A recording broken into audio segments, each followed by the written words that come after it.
Minute Girl Guiding Ulster, it's Lyndy here at the Ark Open Farm. It's really nice to talk to all you rainbows, brownies, guides and rangers about the farm. I've made a couple of videos about what we get up to here at the Ark Open Farm, a bit about our animals and a bit about winter at the farm. So I really hope you enjoy all of the videos, and if you do like the videos, you can send me any questions you have via social media, and you can check out our social media channels to keep you up to date on all of our news.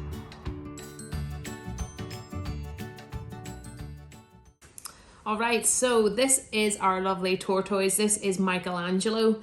Now, Michelangelo is a Hermann's tortoise, and Hermann's tortoise, they come from warmer parts of Europe, and so places like Spain, sort of the southern parts of Spain where it's a bit warmer, you'll find these guys out in the wild. So Michelangelo, we have had him for about 10 years now. We think he is just over 30 years old. Now, this type of tortoise, they can live until they're between 60 and 80 years old, so they can live for a very long time. But some of the even bigger species of tortoise, they can live for well over 100 years. Now, Michelangelo is full of beans today. He's having a good old wander around the table here. So what he eats, he's a herbivore, so he eats all sorts of fruit and vegetables. So this morning he had for his breakfast some kale, he had a bit of apple, and he also had some tomatoes as well. We do have to be careful how much sugar he has in his diet, so he does mainly eat green leafy things and not so much fruit, because obviously fruit has a lot of sugar in that. So he does have a really varied diet, but mostly green leafy things. Now, he is a reptile, so he is cold-blooded, and he needs the heat from his environment to give him enough energy to move around. So he is in a heated tank, and he does live with his girlfriend, Rafaela, and they have a nice heated tank to keep them nice and warm and cozy. But in the wild, these guys, they would bask in the sun to keep them warm and to heat up their blood. So they are more active during the day when it's warmer, and they're more dormant at nighttime whenever it's a little bit colder. Now, if we have a look at Michelangelo's mouth, you can see he has what's called a beak. So he uses that beak to bite into his food. He doesn't actually have teeth, but he uses that big, strong beak. And it is very strong. He can bite into carrots and apples and things very, very easily. And you wouldn't want to get a nip from this guy because that beak is very, very strong. They've also got a really good sense of smell. So they use that to help them hunt out the food that they are looking for out in the wild. And whenever we feed Michelangelo, he makes a beeline for the food dish, especially if there's strawberries about. That's one of his favourite foods. So a group of tortoises out in the wild is called a creep of tortoise. And you can see he's got this lovely big shell on top of his back here. Now, Michelangelo is fully grown. He might grow a tiny, tiny bit more, but not very much. This is about the right size for his type of tortoise. Now, his shell is made out of the same things that your hair and your fingernails are made out of. That's called keratin. It's just very, very thick, this keratin on his shell, and that helps to protect him. So he will tuck his legs and his head into his shell if he is worried about something. If there's a predator around, he'll tuck into that shell, and that'll keep him nice and safe. And if I pick him up very quickly, you guys can see that his shell goes all the way around his body.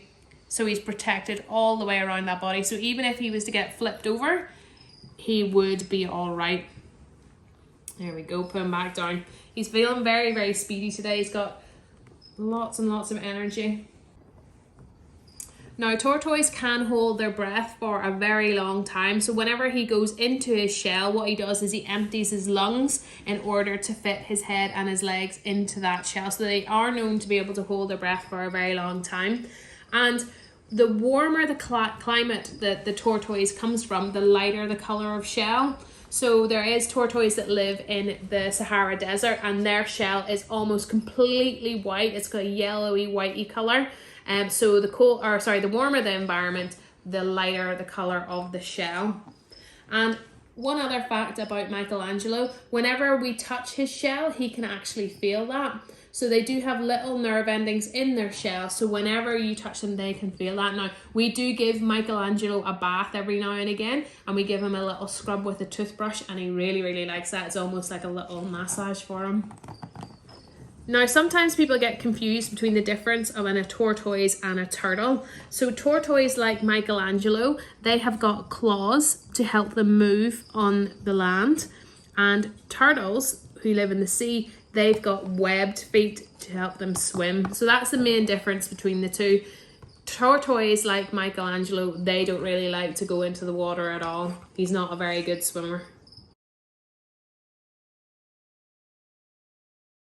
Okay, so now we're going to have a look at our giant African land snails. So in here at the moment, we've got 2 adult giant African land snails, and we've also got this little baby one here. So we'll have a close look at them. This is their shell. This is what's called their muscular foot. And they also have 4 tentacles. So the tentacles on top of their heads, at the very end of those tentacles, that is their eyes. And they've also got 2 short tentacles, so you can see in this one here, 2 short tentacles at the front, and those are to help them feel along the ground and help them find food. So the adult giant African land snails can grow up to 20 centimeters long, so these guys have a little bit more growing to do, and their color, a bit like our tortoise, it depends on where they live. So it depends on what they're eating and the temperature around them. They love to eat lots and lots of plant material. So again, they're herbivores. So they like to eat living and dead plant material. And they use what's called a radula. So a radula is a bit like a big tooth, and they use this radula in their mouth to help them scrape their food. They scrape some of that food off into their mouth. So this morning they're having a little bit of spinach. Now this big muscular foot that they've got is very strong.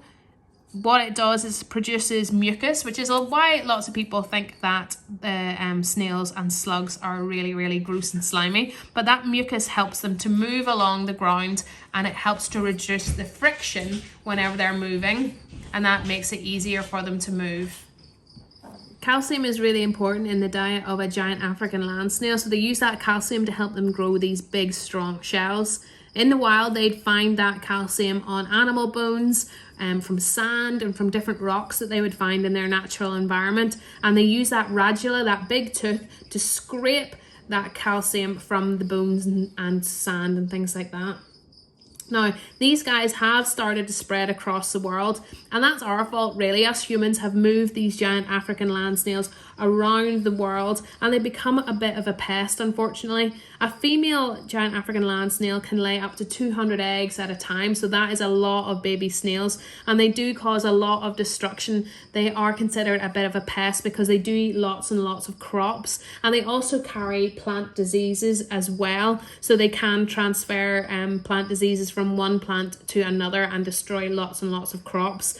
So there is lots of measures in place to try and control the spread of these giant African land snails, but they do make quite good pets if you handle them very, very carefully.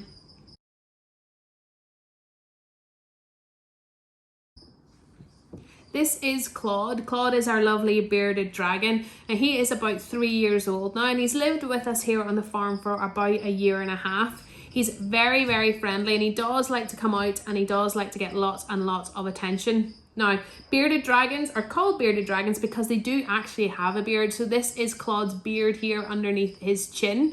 Now, it's a nice orange colour on Claude, but bearded dragons, you can find them in all different colours, but he's got a lovely orange beard. Now, what he does with that beard, whenever he is scared, what he'll do is he'll puff that beard out, and he'll puff his sides out, and that makes him look much bigger than he actually is. And that will help to scare off any predators, just by making him look a bit more tough and a bit more fierce than he actually is. He also uses that beard to attract a mate, to attract a female. So what he'll do is he'll puff that beard out, and he'll also bob his head up and down and lift his feet up and down to help him attract a female. You can see on the side of his face here, he's got his ears. So his ears are just little holes on the side of his face. Now, he has quite good hearing, but his eyesight and his sense of smell is also really, really good. Now, bearded dragons, they come from Australia. That is the only continent in the world that you would find a bearded dragon in the wild. They like really hot temperatures. It's very important that we control the temperature of Claude's environment. So he has a heat lamp and a heat mat in his tank to help him keep nice and warm. Bearded dragons are omnivores, which means they eat both plant material and meat. So in Claude's case, he likes to eat lots of fruit and veg, but he also likes to eat insects. So his favourite insects are crickets and cockroaches and mealworms. So he does have quite a big appetite. He does eat both fruit and vegetables and insects all in one day. He is a greedy boy, and he does have a very big long sticky tongue that he uses to catch those insects and bring them into his mouth. So one really cool fact about bearded dragons is that they have a third eye on top of their head. So it's just this little grey dot that looks a little bit different from the other scales on top of his head here. So that third eye is really cool. So bearded dragons use this third eye.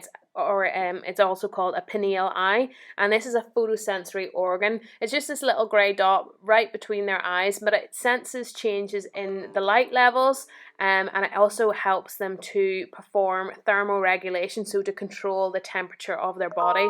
It also triggers hormone production in bearded dragons as well. So this third eye can detect light and shadows, including ultraviolet light, and they mainly use this information to warn them about threats. So animals that would be flying over their head, they would be able to detect the change in the light and maybe go and find a hiding space. As I said, it directs the hormone production and it regulates the internal body temperatures of the bearded dragon. Now, Claude grows by shedding his skin, a bit like a snake. So Claude will shed his skin. At the minute, he's shedding his skin once a month because he's still growing. But as he gets older, he will not shed as much when he's fully grown. He doesn't shed his skin all in the one go. He does shed it in little patches, but that helps him to grow, and it also helps him to keep these scales nice and clean and tidy.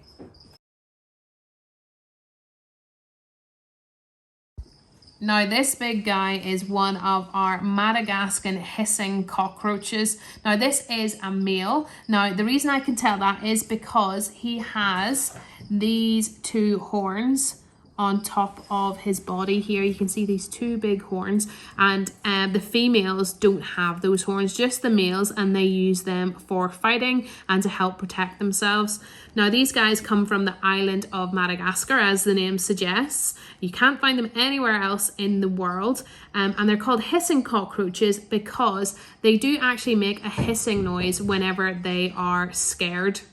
So they've got these tiny little holes down the side of their body. Now these are called spiracles, and what they do is they push air out of these holes to make a hissing noise whenever they are threatened by a predator. So that hissing noise will help to scare away that predator and give them a chance to run and hide. Now these animals, they eat lots of living and dead plant matter. So they're not really fussy on what they eat, but they like to live in damp and warm and dark environments. So their eyesight isn't that good, but they use these antennae on top of their head to help them move around and help them figure out where to go in that dark environment that they live in. So we've got about 4 of adult Madagascan hissing cockroaches. We don't have any babies yet, but hopefully one day we'll have some little baby ones.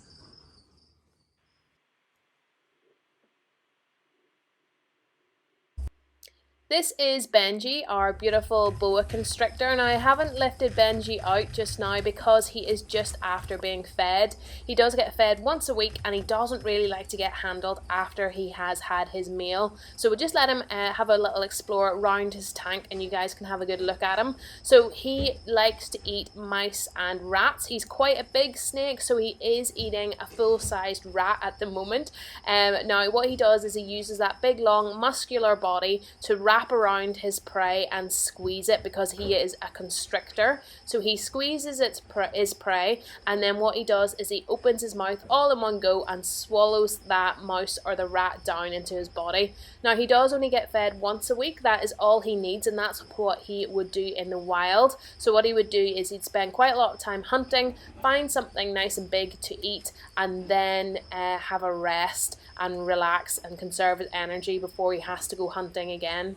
Now you'll see he'll be sticking his tongue out at us, so what he is doing there is he's tasting and smelling the air, and he'll use that tongue to help him find his prey. So this is Sophie, our beautiful corn snake. Now Sophie is an albino corn snake, so you can see she's got very pale skin and she's got red eyes. Now that is typical of an albino animal. Albinos, they lack melanin in their skin, which is a dark pigment. So because they lack that dark pigment, they have very light coloured skin or scales, and she's got red eyes as well. Now there's nothing wrong with her eyesight, she can still see really, really well. They're just red in colour because they lack that pigment. You can also see that Sophie is sticking her tongue out every now and again. So what she's doing is using that forked tongue to taste and smell the air around her, and that helps her find her prey. Now, corn snakes, they like to eat mice and rats, and that's actually how they got their name. So these guys, they come from North America, and in North America, they like to live near grain stores. So they like to live near these grain stores because they know that's where they'll find lots of mice and rats, around the big corn and grain stores in the massive big farms in North America. And just like Benji, our boa constrictor, Sophie also sheds her skin. So she's shedding her skin once every 3 months at the minute because she's almost fully grown now. And she sheds her skin, like Benji sheds her skin all in one go. So you can see this is some of the skin that Benji shed last time. So you can see it all comes off all in one go, and you can see the pattern there of their scales. So that's the scales on the top of his body, and then underneath you can see the larger scales underneath there.